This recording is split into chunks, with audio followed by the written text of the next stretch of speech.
Поддршка за градоначалнички кандидати е тоа што го договориле Мицкоски и Максим Димитриевски како соработка за локалните избори. ВМРО, ДПМН и Знам ќе имаат посебни советнички листи. Помалите партнери на владеачката партија остануваат во коалиција и во трката за локална власт. Со политичката партија Знам преговараме за земнички настап на локалните избори во смисол поддршка за градоначалници. Во делот на советничките листи тоа го кажа и од политичката партија Знам дека тие ќе настапат со посебни сопствени автентични листи на овие избори, а во општините онаму каде што ќе се договориме, ќе имаме заеднички кандидати. Знам веќе објави дека ќе имаат свое име за градоначалник во една скопска општина на која ВМРО ДПМН ќе треба да му даде поддршка, најверојатно Карпаш.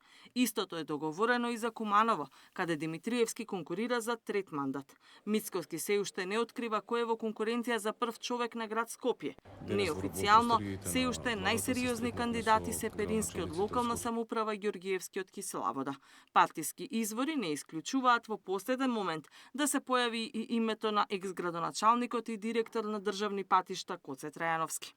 И албанскиот партнер вреди, јасно е дека ќе оди со заеднички кандидати и советнички листи. Можна е тивка соработка со ВМРО ДПМН во одредени општини каде е посилна конкуренцијата со ДУИ. СДСМ засега не успеа да договори соработка со некоја партија надвор од незината коалиција со помалите партнери. Неизвестна е соработката дури и со ЛДП, кои на минатите локални избори одеа независно од СДСМ, а сега се разгледува соработка со граѓански здруженија. Сепо неизвестна станува и соработката во рамките на Европскиот фронт на ДУИ.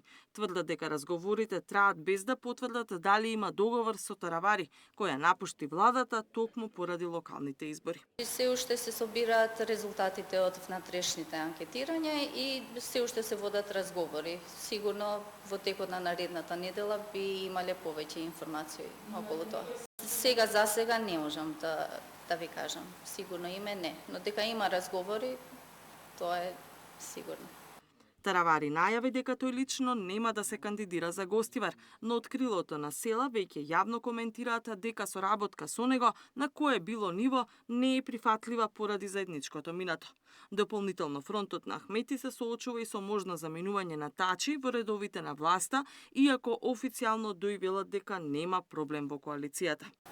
Веќе од почетокот на овој мандат се зборува и се манипулира дека Европскиот фронт не е стабилен. Мислам дека е постабилен уште од кога и да било и дека сигурно во наредниот период ќе има и проширување на истиот.